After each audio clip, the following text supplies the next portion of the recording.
Well, I guess spring's here, so we got a new pump and heater set up for this bacterial tea brewing that we do here. So we just replaced the old 110 one that's over here. There was a 120 volt pool heater with a propane powered one. So the heater's outside, which I'll show you guys.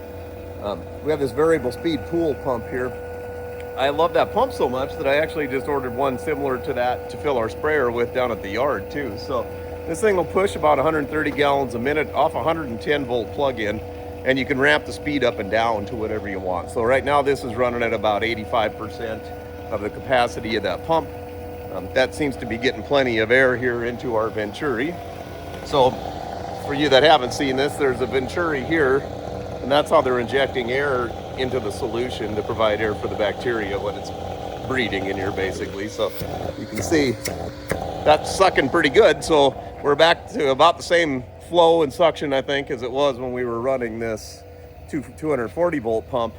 But now it's only a 110 variable speed plugged into the wall. The other cool thing about the variable speed 110 volt pump is it ramps up really slow. So you turn it on and it ramps up real soft. You don't slam on it like you would with the non-variable speed pumps.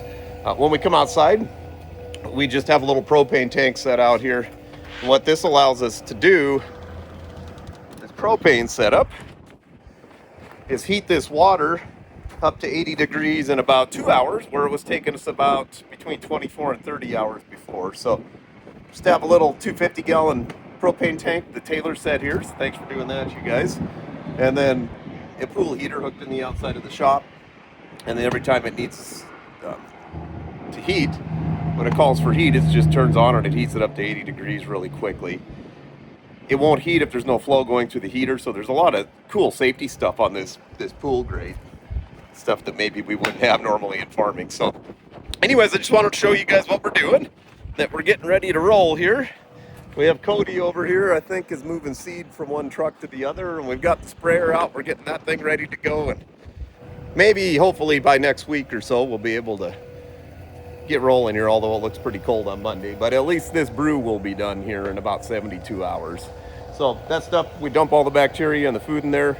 The water's 80 degrees. We're injecting oxygen in there at the same time, and it'll ramp that bacteria up to multiple times what it was put in there, right? It's in there breeding, multiplying every 20 minutes, basically, I think, at that temperature. So yeah, that's what that is. That's the advanced egg bacteria. We're also going to use this same kind of setup to heat the water for dumping it into another tank to try and melt some urea too. So that'll be the really cool thing about having that propane heater, is we can heat 3,000 gallons of water in a couple of hours, where it was taking about a day and a half before. So hope you guys have a great spring, and look forward to showing you kind of how things go this year.